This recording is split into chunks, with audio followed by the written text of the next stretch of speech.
Hi everyone, welcome back. I hope आप लोगों ने जो है लास्ट लेक्चर देखा होगा टोपोलॉजिकल स्पेस क्या होता है।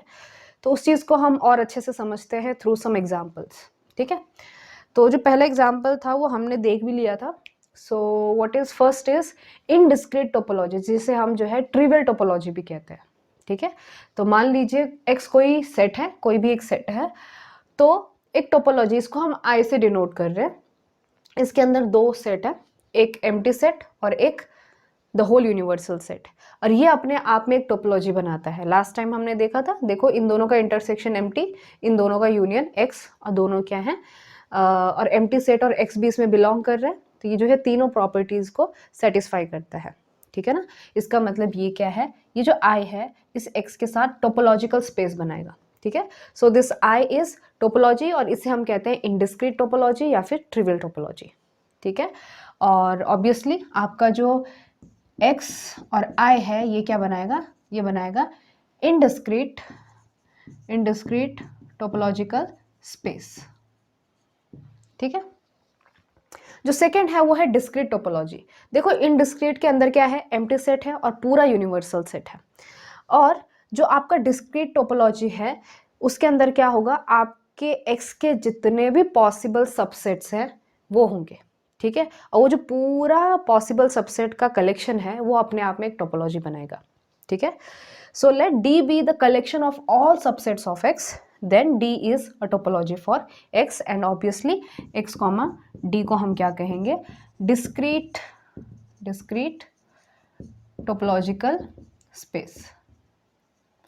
ठीक है, अच्छा, तो इसका भी आपने एग्जाम्पल देखा होगा लास्ट टाइम पे, जैसे कि एम्प्टी सेट एक्स लेती हूँ मैं, ए बी सी, तो आप इसके जितने भी पॉसिबल सबसेट्स होंगे कौन कौन होंगे, एक तो आपने एम्प्टी सेट और एक्स तो लेना ही है।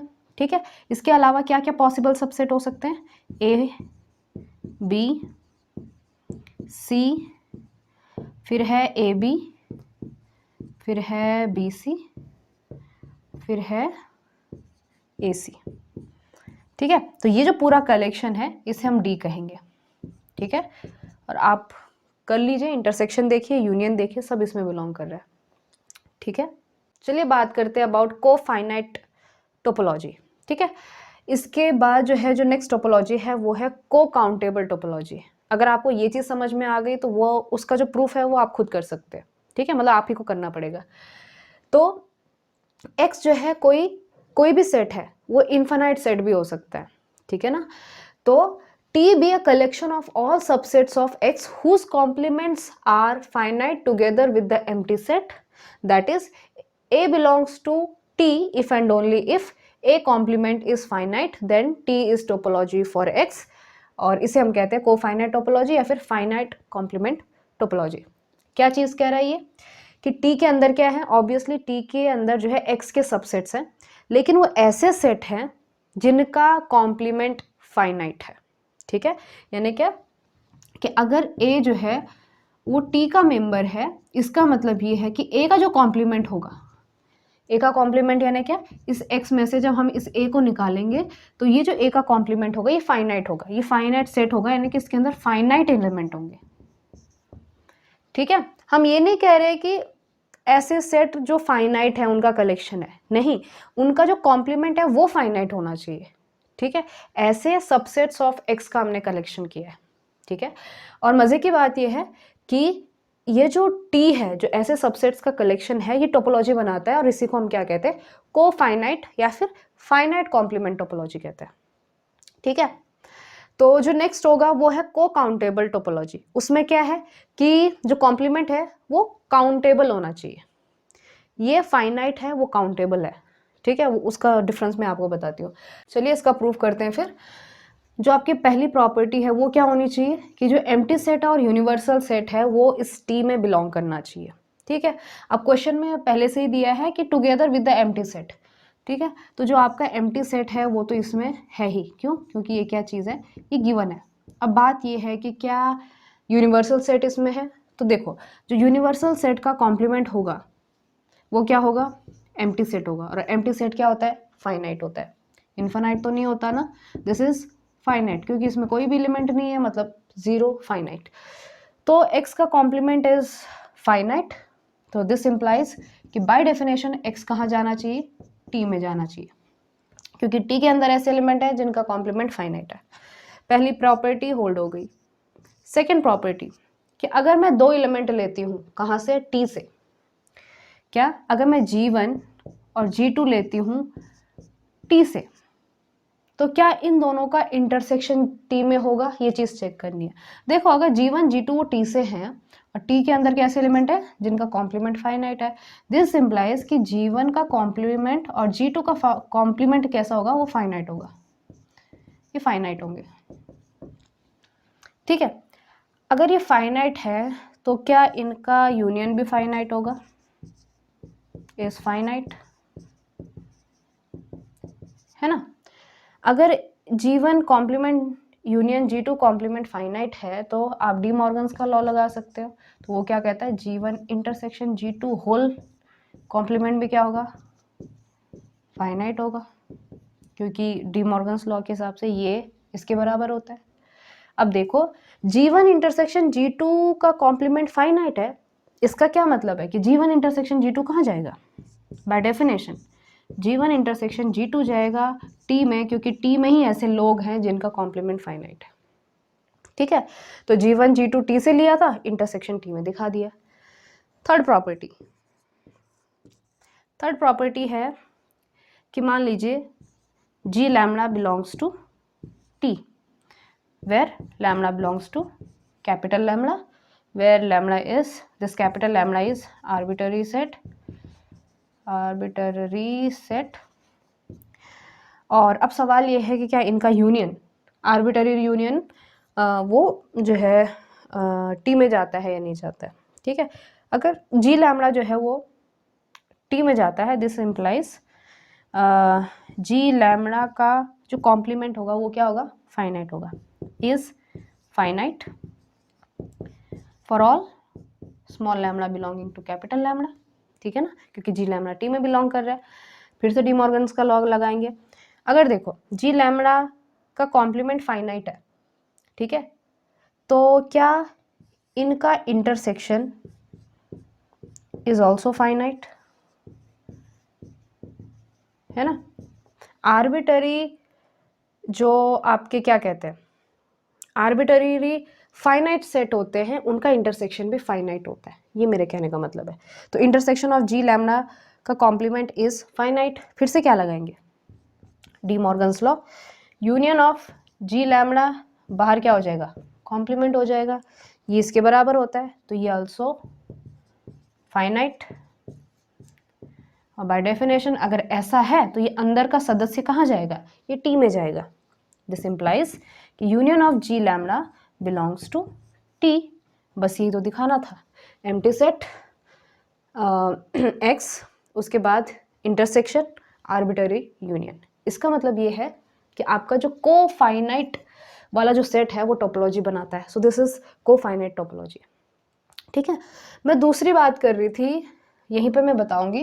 जो चौथा होगा हमारा, इट इज को काउंटेबल टोपोलॉजी, को काउंटेबल टोपोलॉजी। तो को काउंटेबल में क्या होगा कि फिर से हम x को सेट लेंगे, T be collection of all subset of x whose complements are, यहाँ पे आएगा काउंटेबल, इस फाइनाइट की जगह क्या आएगा, काउंटेबल। अब मैं आपको हाँ ये बता रही थी कि फाइनाइट और काउंटेबल में क्या फ़र्क है। फाइनाइट का मतलब है 1 2 3 यानी किसी n तक। ठीक है, ये n कोई नंबर होगा, यानी कि मैं इसको नाम देती हूँ 100। ये हुआ आपका फाइनाइट कि इसकी लिमिट है। ठीक है, और जैसे कि नेचुरल नंबर है, नेचुरल नंबर क्या है, ये भी क्या है 1 2 3, लेकिन ये क्या है, जा रहा है। ठीक है, तो काउंटेबल का ये मतलब होता है ऐसा सेट जिसका नेचुरल नंबर के साथ 1 1 ऑन टू करस्पॉन्डेंस हो। ठीक है ना, लेकिन इसमें फ़र्क ये है कि यहाँ पे किसी जगह पे रुक जाएगा, 100 पे रुकेगा, 1000 पे रुकेगा, 1 लाख पे रुकेगा, 1 करोड़ पे, लेकिन this is not stopping anywhere. तो इसके अंदर क्या होते हैं, फाइनाइट की जगह काउंटेबल होंगे, यानी कि ऐसे सेट होंगे जिनका कॉम्प्लीमेंट काउंटेबल होगा।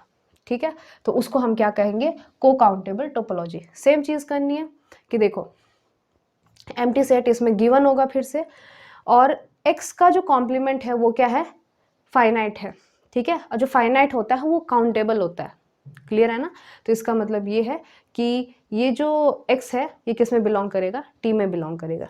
उसके बाद अगर आप g1 g2 t से लेते हो, इसका मतलब है g1 कॉम्प्लीमेंट g2 कॉम्प्लीमेंट क्या होगा, काउंटेबल होगा, ठीक है, ये क्या होगा, काउंटेबल होगा।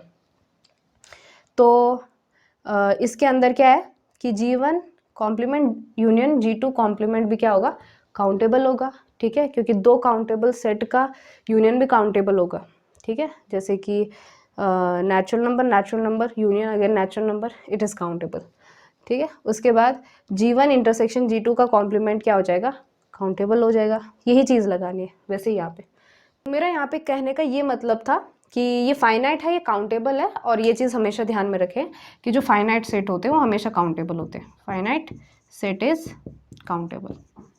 लेकिन कुछ ऐसे इन्फिनाइट सेट हैं जो भी काउंटेबल होते हैं, जैसे कि नेचुरल नंबर, ठीक है।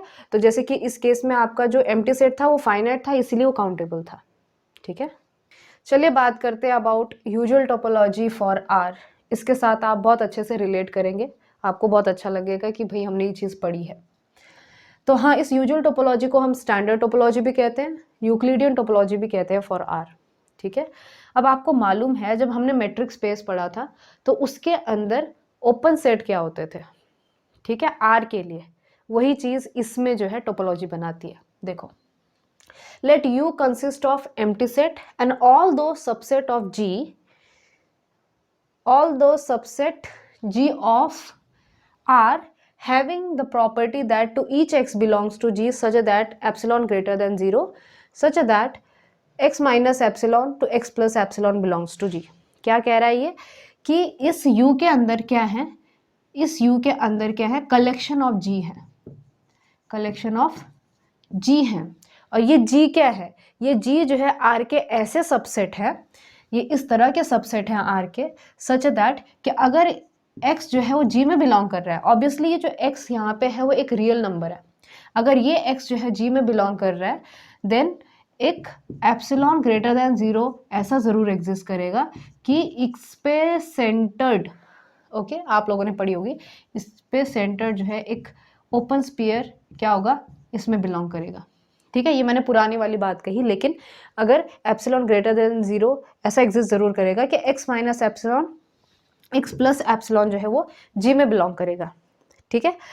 तो आपको मालूम होगा कि ये जो है ये एक्चुअली ओपन सेट की डेफिनेशन है G के अंदर, ठीक है, विथ यूजुअल मेट्रिक, ठीक है।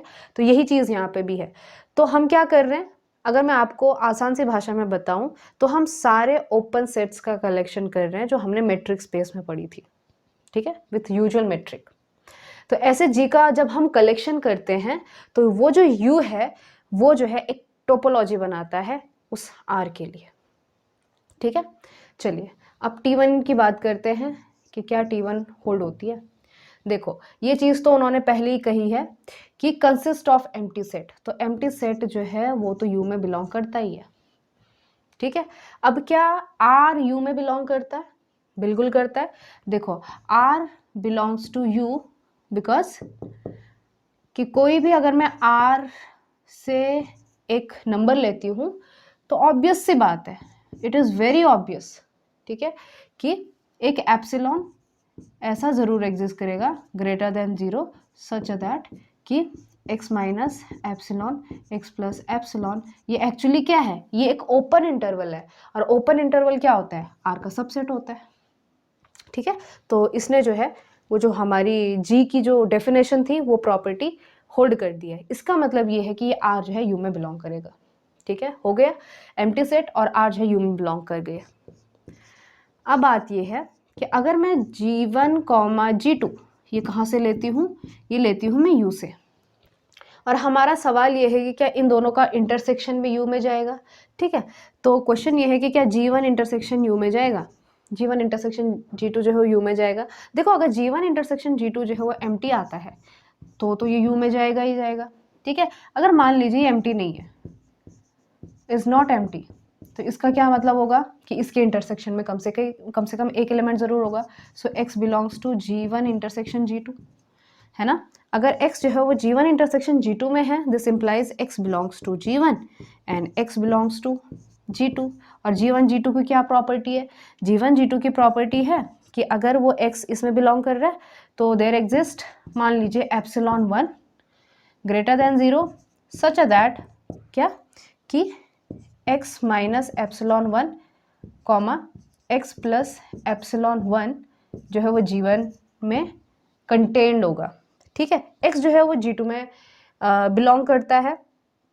So there exist by definition epsilon 2 greater than 0 such that x minus epsilon 2 x plus epsilon 2 will be contained in G2। ठीक है, तो आप क्या कर सकते हो, इस एप्सिलॉन 1 और एप्सिलॉन 2 का मिनिमम ले सकते हो। ठीक है, यानी कि आप ये कह सकते हो कि इन दोनों का आप इंटरसेक्शन ले सकते हो। ठीक है, so let epsilon is equal to minimum of किसका, एप्सिलॉन 1 एंड एप्सिलॉन 2। ठीक है, अगर एप्सिलॉन जो है उसका मिनिमम है तो इसका क्या मतलब होगा कि x माइनस एप्सिलॉन और x प्लस एप्सिलॉन जो है वो G1 में भी कंटेंट होगा और x minus epsilon x plus epsilon जो है वो G2 में भी कंटेंट होगा। ठीक है, इसका मतलब ये है कि दिस इम्प्लाइज कि x minus epsilon x plus epsilon ये जो है इन दोनों के इंटरसेक्शन में भी कंटेंट होगा। और ऑब्वियसली इसके अंदर जो है x तो बिलोंग करता ही है, तो इसने जो है क्या कर दी, उस डेफिनेशन को सेटिस्फाई कर दिया कि if x belongs to G1 intersection G2, x belongs to G1 intersection G2, then there exists epsilon such that x minus epsilon x plus epsilon belongs to G1 intersection G2। so by definition कि ये जो है ये कहाँ जाएगा, G1 intersection G2 जाएगा आपका U में। ठीक है, तो आपने दो सेट ले लिए थे जो U से बिलोंग कर रहे थे, उनका इंटरसेक्शन भी U में चला गया। चलिए T3 की बात कर रहे थे हम कि मान लीजिए G लैम्बडा जो है वो U का सदस्य है। ठीक है, वही चीज़ है, repeat telecast lambda belongs to capital lambda, this is arbitrary set. ठीक है, अब हमारा सवाल ये है कि क्या इन आर्बिटरी सेट G लैम्बडास का जो यूनियन है क्या वो भी U में जाता है। ठीक है, तो यूनियन की बात करनी है ना हमने, so let x belongs to union G lambda. ठीक है, अब ये यूनियन G लैम्बडा जो है वो U का मेंबर कब होगा, अगर क्या होगा कि x minus epsilon x plus epsilon जो है वो इस यूनियन G लैम्बडा का सबसेट होगा। ये चीज़ हमने शो करनी है। ठीक है, अब जो है लेट x जो है वो यूनियन G लैम्बडा में बिलोंग कर रहा है, इसका क्या मतलब होगा कि x किसी ना किसी एक G लैम्बडा में बिलोंग करेगा। दिस इम्प्लाइज कि x belongs to G lambda for at least और for some lambda. Okay, for some, आजकल बहुत टाइम हो गया मैंने थ्योरम नहीं सॉल्व की तो लैंग्वेज वो हो गई है, for some lambda belonging to capital lambda. ठीक है, इसलिए जो है प्रैक्टिस करते रहिए, क्योंकि उसके बाद जब हम किसी दूसरी चीज़ में इन्वॉल्व हो जाते हैं तो हम अपनी लैंग्वेज भूल जाते हैं थ्योरम लिखने की। Okay, so x belongs to G lambda for some lambda belonging to capital lambda. ठीक है, तो बट G लैम्बडा कहाँ का सदस्य है, U का, तो बाय डेफिनेशन क्या, by definition there exist epsilon greater than 0 such that कि x minus epsilon x plus epsilon क्या होगा, इस G लैम्बडा में कंटेंट होगा। अगर x minus epsilon x plus epsilon वो जो है G लैम्बडा में कंटेंट है तो इनके यूनियन में भी कंटेंट होगा। दिस इम्प्लाइज कि x minus epsilon x plus epsilon belongs two is contain in union of G lambda. ठीक है, और पता है आपको कि x इसमें बिलोंग कर रहा है, तो हमने x लिया था यूनियन ऑफ G लैम्बडा, हमने एक एप्सिलॉन ग्रेटर देन 0 ऐसा एग्जिस्ट करा दिया सच दैट कि x minus epsilon x plus epsilon, ये जो ओपन इंटरवल है ये यूनियन जी लैम्डा में बिलोंग किया। तो अगर ऐसा होता है तो ऐसे लोग कहाँ जाते हैं, वो जाते हैं यू में बाय डेफिनेशन, ठीक है। और इसने जो है T3 प्रॉपर्टी भी होल्ड करा ली। तो ये है आपका यूजुअल टोपोलॉजी फॉर आर। और आपने रिलेट किया होगा कि जो मेट्रिक स्पेस के अंदर हमने यूजुअल मेट्रिक पढ़ी थी, यूजुअल मेट्रिक पढ़ी थी, इस यूजुअल मेट्रिक के तहत जो ओपन सेट थे, ओपन सेट थे, उन्हीं ओपन सेट का कलेक्शन जो है ये यूजुअल टोपोलॉजी है। चलिए नेक्स्ट एग्जांपल की तरफ चलते हैं, which is lower limit topology और right half open interval topology. ठीक है, ये जो टोपोलॉजी है ये आर पर डिफाइन की गई है। अभी हमने एक टोपोलॉजी देखी आर पर, वो कौन सी थी, यू टोपोलॉजी यानी कि यूजुअल टोपोलॉजी। ठीक है, अब इसी आर पर हम दूसरी टोपोलॉजी देखने वाले हैं। क्लियर है? So which is lower limit topology. तो यहां से एक चीज तो क्लियर है कि एक यूनिवर्सल सेट पर यानी कि एक एक्स पर मल्टीपल टोपोलॉजीज हो सकती हैं। एक ही ऐसा नहीं है कि फिक्स्ड होगा कि यही इसकी टोपोलॉजी होगी। ठीक है, चलिए तो देखते हैं ये कैसी टोपोलॉजी है। Let S consist of subset of R defined S. ठीक है, यानी कि हम एस को हमने टोपोलॉजी दिखाना है, तो एस के अंदर क्या है, आर के सबसेट हैं जिसकी ये फॉलोइंग प्रॉपर्टीज है। ठीक है, पहली प्रॉपर्टी ये कि जो एम्प्टी सेट होगा वो एस में बिलोंग करेगा। सेकेंड प्रॉपर्टी ये है कि a non empty subset G of R belong to S if and only if to each P belongs to G there exists right half open interval AB where AB belongs to R, A is less than B such that P belongs to this half open interval AB which is subset of G। इसमें इसने क्या बोला है, simple सी भाषा में कहती हूँ कि इस S के अंदर ऐसे सबसेट जाएंगे G। ठीक है, G जो है S के अंदर जाएगा, ये G क्या है, ये R का सबसेट है। ठीक है, where G is subset of R, यानी कि इंटरवल के रूप में है। ठीक है, अजर मतलब इस केस में इंटरवल के रूप में है। तो G बिलोंग्स टू S, ये जो G है ये S में तब बिलोंग करेगा इफ एंड ओनली इफ, अगर मैं इस G से कोई P लेती हूँ, यानी कि यहाँ का कोई मेंबर P लेती हूँ, तो एक ऐसा हाफ ओपन इंटरवल एग्जिस्ट करना चाहिए, एक ऐसा हाफ ओपन इंटरवल एग्जिस्ट करना चाहिए जो इस G का सबसेट हो और इस हाफ ओपन इंटरवल के अंदर ये P बिलोंग करे।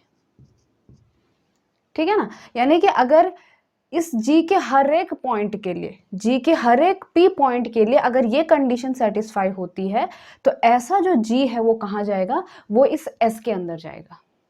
क्लियर है?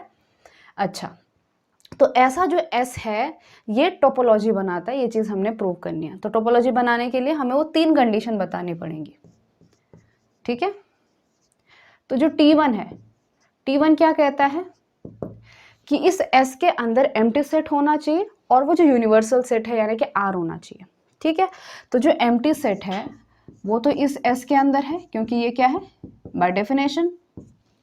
ठीक है, अब जो R है वो भी S के अंदर है, R also belongs to S। Why? Because देखो अगर आप R से कोई भी मेंबर उठाते हो, अगर P जो है, because for each P belonging to R there exist, आप एक ऐसा हाफ ओपन इंटरवल निकाल सकते हो P से लेकर P प्लस एप्सिलॉन, जो कि किसका सबसेट होगा, R में कंटेन करेगा। ठीक है, यहाँ पे एप्सिलॉन क्या है, ग्रेटर देन 0 नंबर है। ठीक है, अब इसके अंदर देखो P बिलोंग कर रहा है।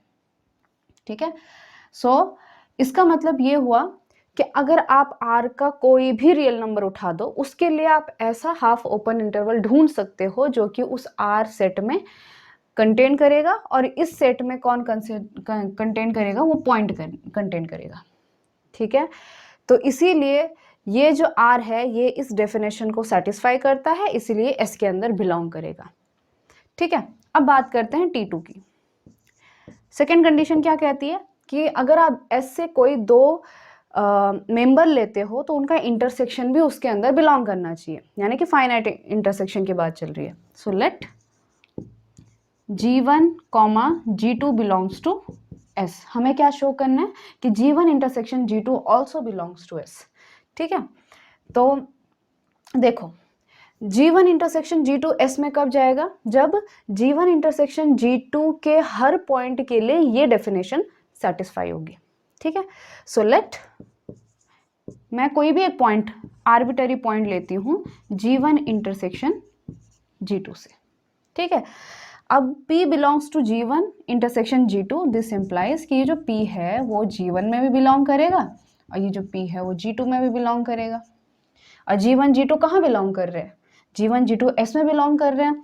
दिस इम्प्लाइज कि देयर एग्जिस्ट हाफ, क्या कह रहे हैं इसको, right half open interval, right half open interval. अब मैं इसको इस तरह से नहीं लिखूंगी, हम उसको नाम देंगे, let's say it is H1 and H2 such that कि ये जो H1 होगा ये किसका सबसेट होगा? G1 का, और P इसमें बिलोंग करेगा। ठीक है, और ये जो H2 होगा ये किसका सबसेट होगा? G2 का, और P जो है इसमें बिलोंग करेगा। ठीक है, तो ये किस चीज़ की डेफिनेशन हुई? ये डेफिनेशन हुई आपकी जो S के अंदर जो मेंबर्स कंटेंट है उनके लिए। ठीक है, क्योंकि G1 और G2 S के अंदर बिलोंग कर रहे हैं इसलिए ऐसा होगा। ठीक है, अब देखो P जो है वो H1 में भी बिलोंग कर रहा है, P जो है H2 में भी बिलोंग कर रहा है। दिस इम्प्लाइज P जो है वो H1 इंटरसेक्शन H2 में बिलोंग कर रहा है। ठीक है, और प्लस ये कि H1 is subset of G1, H2 is subset of G2। ठीक है, तो क्या आप कह सकते हो कि H1 intersection H2 will be subset of G1 intersection G2। इसमें कोई प्रॉब्लम नहीं होनी चाहिए। ठीक है, अब सवाल ये है कि क्या ये जो बना यहाँ पे ये एक राइट हाफ ओपन इंटरवल है? देखो मान लीजिए H1 कुछ इस तरह का है, क्योंकि ये राइट हाफ ओपन इंटरवल है, सो मान लीजिए A1 ये B1 ऐसा कुछ है। ठीक है, H2 भी जो है वो राइट हाफ ओपन इंटरवल है, तो वो कुछ भी हो सकता है, मान लीजिए ऐसा कुछ है। ठीक है, ये आपका A2 ये B2 हो गया। क्लियर है? अब इन दोनों का इंटरसेक्शन देखिए, ये है आपका H1 और ये है आपका H2। अब इन दोनों का इंटरसेक्शन क्या है? इन दोनों की इंटरसेक्शन में है आपका A2, B1, right half interval A2, B1। ठीक है, अब ये भी क्या है? This is also right half open interval. So clearly आप ये कह सकते हो कि H1 intersection H2 is right half open interval. ठीक है, तो क्या हो गया? हमें एक राइट हाफ ओपन इंटरवल मिल गया जिसमें ये P बिलोंग कर रहा है और ये जो है वो H1 इंटरसेक्शन H2 का सबसेट है। ठीक है, तो by definition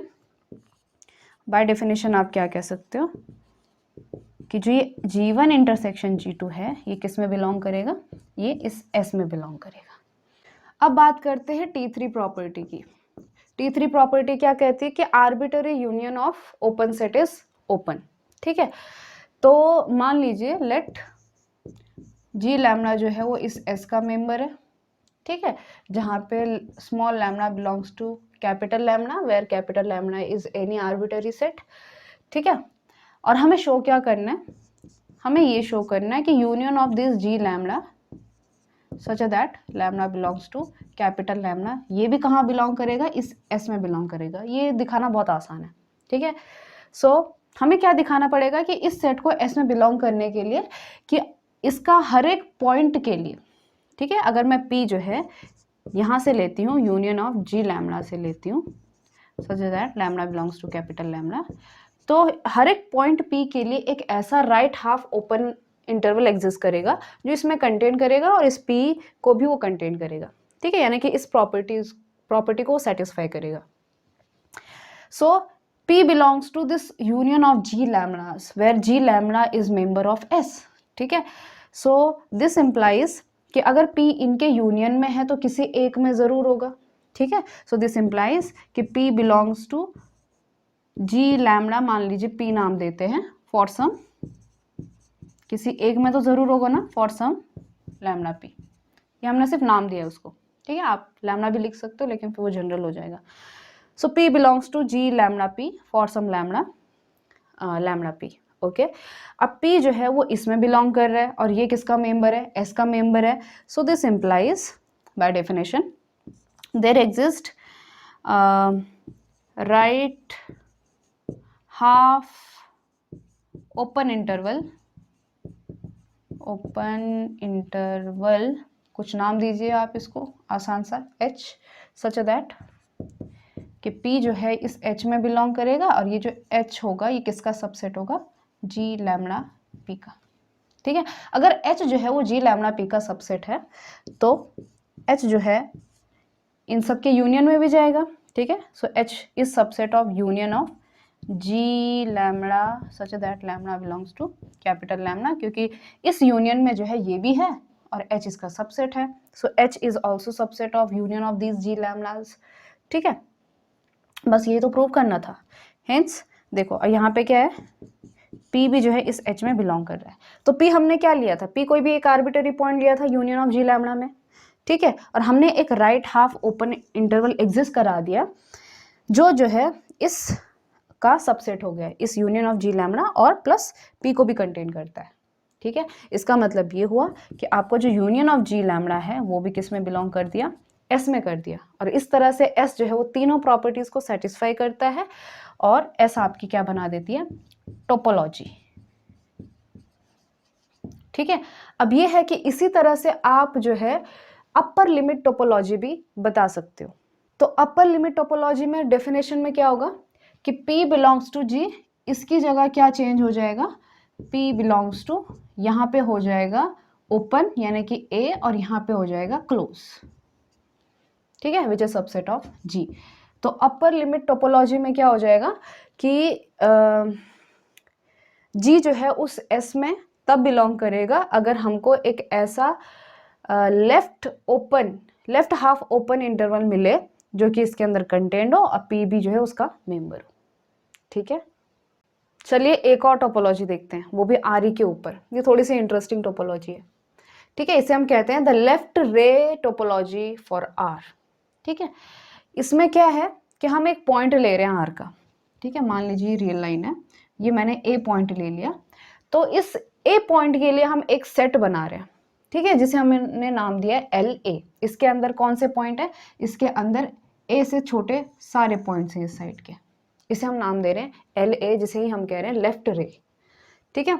so for each A belonging to R defined LA which is equal to X belongs to R such that X is less than A, ठीक है, to be an open left ray of R। इसे हम क्या कहते हैं, open left ray of R कहते हैं, जहां पे A को हम कहेंगे right end point of LA। देखो वैसे अगर हम R से एक B लेते हैं, ठीक है, तो इस B के लिए भी हम लेफ्ट रे बना सकते हैं, यानी कि B से छोटे सारे पॉइंट्स, क्लियर है।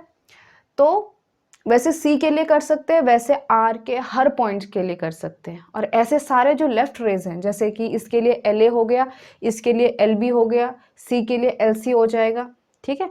इन सब का अगर हम कलेक्शन करें तो वो टोपोलॉजी बनाता है, ठीक है। और उसी को हम नाम दे रहे हैं T। So let T consist of all possible left rays together with empty set and R, ठीक है। बाय डेफिनेशन में गिवन है इट इज कि एम्प्टी सेट और R उसके अंदर बिलोंग करते हैं, प्लस ये सारे जितने भी लेफ्ट रेज हम बनाने वाले हैं उन सब का कलेक्शन है और ये टोपोलॉजी बनाती है, ठीक है। तो टोपोलॉजी कैसे बनाएगी, अगर तीन कंडीशन को सेटिस्फाई करेगी। कंडीशन नंबर 1 कि एम्प्टी सेट और R जो है इसमें बिलोंग होने चाहिए, ये बिलोंग करते हैं, क्यों, क्योंकि ये गिवन है डेफिनेशन में, ठीक है। दूसरी बात ये कि अगर हम दो लेफ्ट रे लेते हैं, ठीक है, दो ओपन लेफ्ट रे लेते हैं तो उनका इंटरसेक्शन भी ओपन लेफ्ट रे ही आना चाहिए, ठीक है। जैसे कि इस केस पे ये ले लिया और ये ले लिया, तो इनका इंटरसेक्शन कौन होगा, जो छोटा वाला होगा, है ना। इन दोनों के इंटरसेक्शन में कौन आएगा, ये वाला पॉइंट आएगा, यानी कि LA आ जाएगा। यानी क्या कि A और B के इंटरसेक्शन में मिनिमम वाला इंटरसेक्शन आएगा। अब वो खुद क्या है, वो खुद लेफ्ट रे है। इसी चीज को हमने लैंग्वेज में लिखना है कि LA और LB मान लीजिए मैंने T से ले लिए, ठीक है। तो एल ए और एल बी, इस ए और बी में जो छोटा होगा वही इंटरसेक्शन में जाएगा। ठीक है। So let C is equal to minimum of A and B. ठीक है।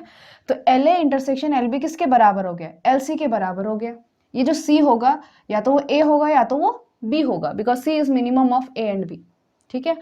तो मान लीजिए अगर सी जो है वो ए है, ठीक है, यानी कि ए अगर छोटा है, अगर ए छोटा है बी से, तो उस केस में इन दोनों का इंटरसेक्शन क्या आ जाएगा? L A intersection L B जो है वो एल ए आ जाएगा, जो कि किस में बिलोंग कर रहा है? टी में बिलोंग कर रहा है। और अगर बी जो है वो छोटा है ए से, तो उस केस में L A intersection L B जो है वो एल बी आ जाएगा, जो भी फिर से किस में बिलोंग कर रहा है? टी में बिलोंग कर रहा है। ठीक है। तो इसका मतलब ये है कि अगर आप कोई भी दो ओपन रेज लेते हो तो वो भी किस में बिलोंग करेगा? टी में बिलोंग करेगा। ठीक है। अब यहाँ पे थोड़ा सा ये इंटरेस्टिंग टॉपिक है कि अगर मैं एल ए का इंटरसेक्शन आर के साथ लेती हूँ, यानी कि एल ए का इंटरसेक्शन पूरे रियल लाइन के साथ लेती हूँ, तो वो एल ए ही आएगा, because this is subset of R. और अगर एल ए का इंटरसेक्शन एम्प्टी सेट के साथ लेती हूँ तो ऑब्वियसली वो एम्प्टी सेट ही होगा। ठीक है। तो हर केस में जो है जो इंटरसेक्शन है वो टी में बिलोंग कर रहा है, तो कंडीशन सेकेंड भी इसमें क्या हो रही है? सेटिस्फाई हो रही है। ठीक है। अब बात करते हैं थर्ड कंडीशन की। तो थर्ड कंडीशन में हम क्या कहते हैं कि आर्बिटरी यूनियन ऑफ क्या कहेंगे इनको? Open left rays will be open left rays. ठीक है। So let C be any arbitrary collection of members of T. हमने सी नाम दे दिया ऐसे सारे ओपन लेफ्ट रेज के यूनियन को। ठीक है। तो क्योंकि देखो जो आर है वो भी जो है टी में बिलोंग कर रहा है। ठीक है। अगर हमने आर्बिटरी यूनियन लिया है तो उसमें हो सकता है आर बिलोंग करे, हो सकता है आर बिलोंग ना करे। ठीक है। इन केस अगर आर उसके अंदर बिलोंग कर जाता है तो ऑब्वियसली जब आप यूनियन लोगे तो वो आर के बराबर ही आ जाएगा, क्योंकि सबसे बड़ा जो यूनिवर्सल सेट है वही इस arbitrary collection of open left rays of T में बिलोंग कर रहा है। ठीक है। थोड़ी सी मुश्किल लैंग्वेज हो रही है कि अगर आर ही जो है इस आर्बिटरी कनेक्शन में बिलोंग कर रहा है तो ऑब्वियसली जब उनका यूनियन लेंगे तो वो भी आर ही आएगा, because it is universal set. ठीक है। और आर जो है वो टी में बिलोंग कर रहा है, तो ये केस तो सेटिस्फाई हो जाएगा आराम से। ठीक है। तो सेकेंड केस में हमने क्या कहा कि सी इज कलेक्शन ऑफ एल लैम्डास। ठीक है। यानी कि प्योरली ये क्या है? ओपन रेज है, इसके अंदर आर बिलोंग नहीं कर रहा है, ये हम कह रहे हैं। ठीक है। तो इसमें भी पॉसिबिलिटी है कि क्योंकि आपका जो कैपिटल लैम्डा है वो आर का सबसेट है, ठीक है ना, तो हम जो है प्लस ये आर्बिटरी यूनियन है। ठीक है। तो पॉसिबिलिटी है कि इन सब का हम यूनियन करें तो वो आर के बराबर आ जाए, क्योंकि एक आर्बिटरी यूनियन है, फाइनाइट यूनियन नहीं है। ठीक है। सो इट इज पॉसिबल कि हम जब इन एल लैम्डा का यूनियन करें, यानी कि यूनियन ऑफ सी, वो क्या आ जाएगा? आपका आर आ जाएगा। ठीक है। तो उस केस में भी ये भी किस में बिलोंग कर रहा है? टी में बिलोंग कर रहा है। ठीक है।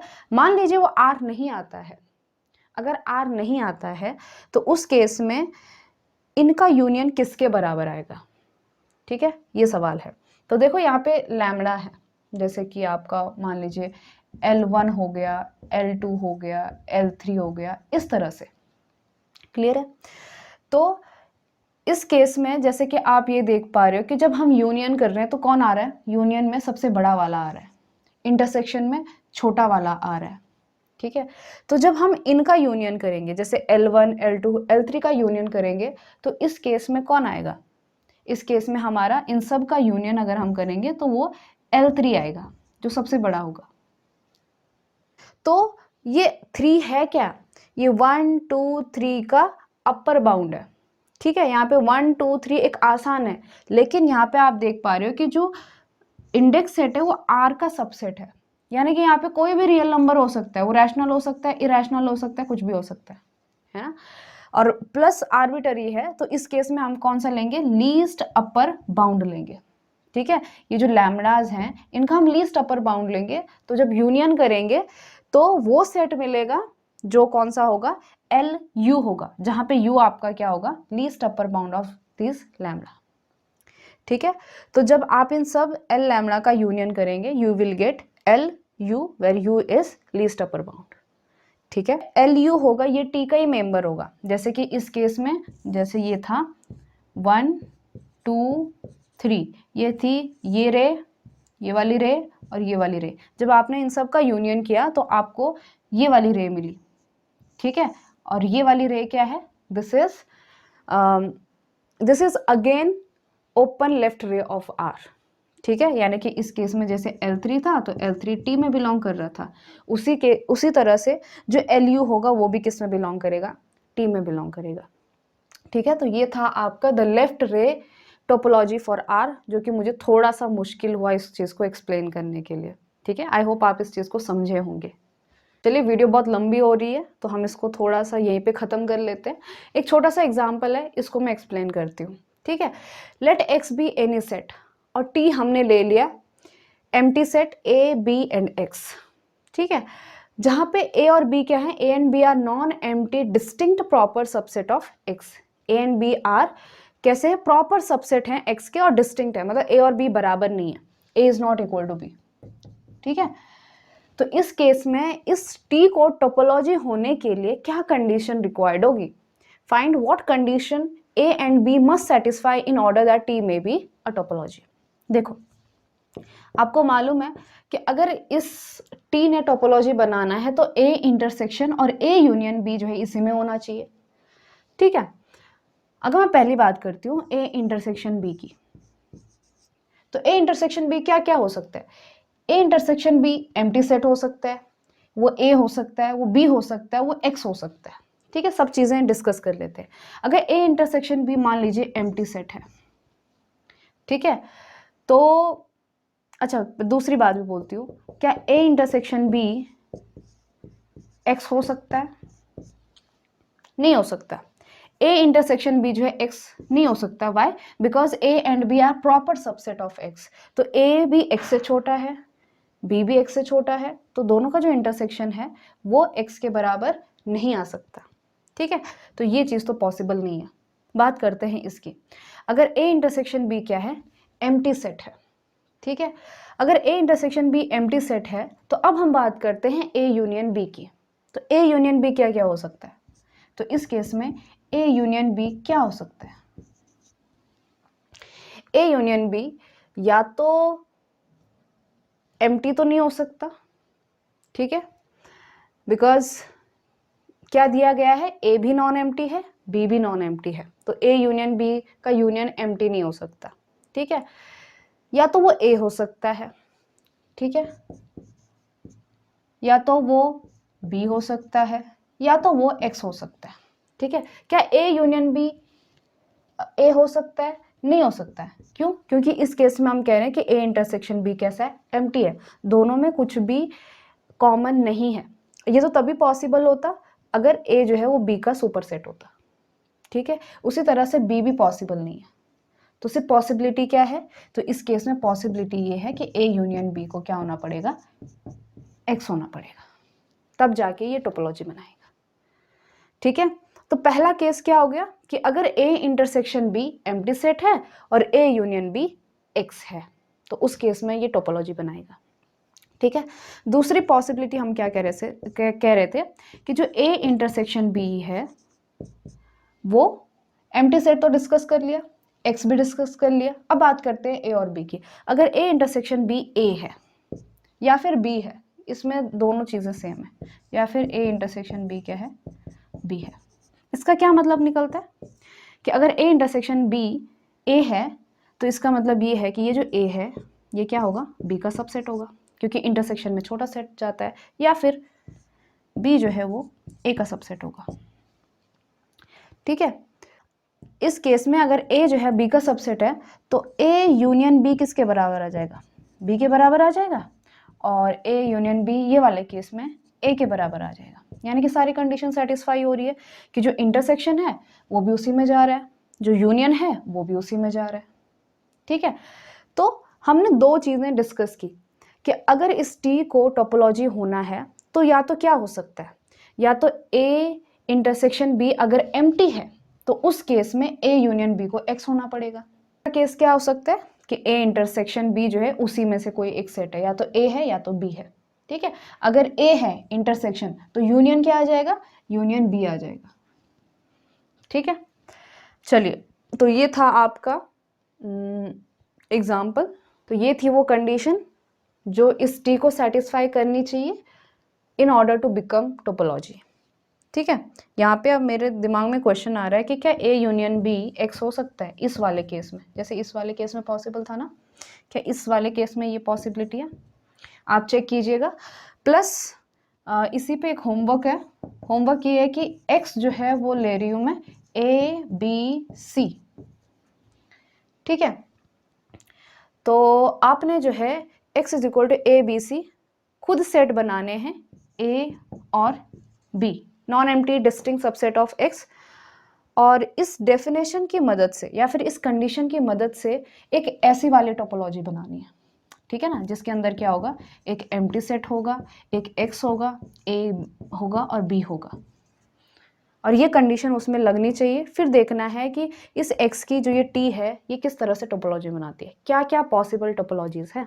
जैसे कि एक एग्जांपल देती हूँ, एक ये वाला देती हूँ कि a intersection b empty set है और a यूनियन b x है। ठीक है, तो ऐसे क्या टोपोलॉजी इस पे बन सकती है, इस पे बन सकती है t1 नाम देती हूँ मैं, एक एम्प्टी सेट, एक x, और क्या कह रहा है कि a intersection b empty set हो, यानी कि मैं एक ले सकती हूँ a और BC। ठीक है, तो इन दोनों का इंटरसेक्शन क्या है, एम्प्टी है, और इन दोनों का यूनियन क्या है, x है। तो ये क्या बनाती है, टोपोलॉजी बनाती है। वैसे ही आपने जो है अलग अलग टोपोलॉजीज बनानी है with the help of this condition. ठीक है, so see you in the next video lecture.